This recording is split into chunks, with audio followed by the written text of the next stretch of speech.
This story is fictional. It's based on real events, but everything beyond the known facts is speculation. Our goal is to explore an alternate timeline, not to rewrite history, but to imagine what might have been. In the summer of 2026, a fight over masks became a fight over who runs America.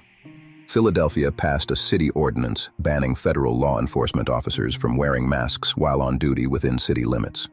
The city argued transparency. Residents had a right to identify the agents operating in their neighborhoods. The federal government disagreed. The Department of Justice sued the city in mid-June, and on July 2nd, Judge Chad Kenney issued a temporary injunction blocking Philadelphia from enforcing the ban while the case moved through the courts. A small legal dispute, a routine federal ruling. Except Philadelphia didn't comply. What if the city decided the injunction didn't apply? That the federal judge had overstepped, that Philadelphia's home rule charter gave it authority over conduct within its borders. The mayor held a press conference the morning after the ruling and said, flatly, that the city would continue enforcing the ordinance. The city solicitor called the injunction advisory. Legally, that argument had no standing. Philadelphia made it anyway. Within 48 hours, city police received orders to stop and cite any masked federal officer operating without identification.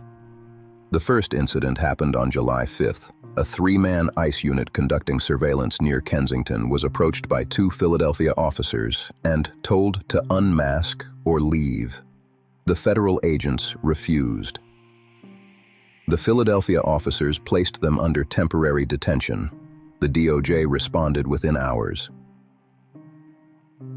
The detained agents were released after federal prosecutors contacted the Philadelphia DA directly, but Washington treated the detention as a deliberate provocation. The DOJ announced contempt proceedings against the city. The mayor responded by calling a press conference with the city council and framing the contempt action as an attack on municipal sovereignty. Other cities watched. Chicago's city council introduced a similar ordinance within the week. Portland announced it was reviewing its own policies on federal officer identification. What had been a local legal dispute was becoming a national template, a roadmap for any city that wanted to draw a hard line against federal enforcement activity on its streets. The White House escalated. The president invoked federal supremacy, warning that continued defiance would trigger consequences. Philadelphia's mayor called it a bluff. It wasn't. Federal marshals arrived in Philadelphia on July 14th with a court order authorizing them to assume coordination authority over any federal enforcement operations in the city, effectively cutting the Philadelphia Police Department out of the chain of command for joint operations. The city's police commissioner refused to sign the coordination agreement. The Justice Department froze $340 million in federal grants, housing assistance, infrastructure funding, law enforcement training dollars. The freeze hit immediately. The city had no reserve deep enough to absorb it, and the mayor declared a fiscal emergency within 5 days. On July 22nd, the governor of Pennsylvania made the decision that sealed it.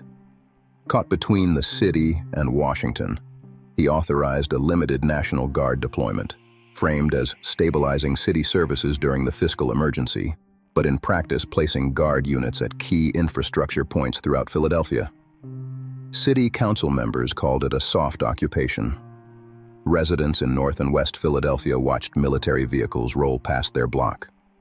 3 other cities quietly dropped their copycat ordinance proposals. By the end of July, Philadelphia's municipal government was functionally paralyzed. The fiscal freeze had gutted city services. The police department was operating without federal partnership and without the grant funding that supported a third of its patrol operations. The mayor faced recall proceedings. The city solicitor's office was consumed entirely by litigation. A federal oversight board, appointed by the court, not elected, assumed administrative control over the city's budget on August 1st. The board had authority to void city ordinances that conflicted with federal law, and it exercised that authority on its first day, rescinding the mask ban. It also placed a 2-year moratorium on any Philadelphia ordinance touching federal law enforcement conduct. The city that started this fight over the right to see an agent's face had lost the right to govern its own law enforcement policy. The mask ban was gone. So was something harder to name: the assumption that a city could draw any line at all. In this world, history went one way. But here, we ask what could have happened.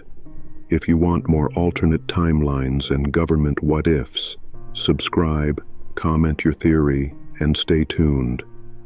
This is State of What If.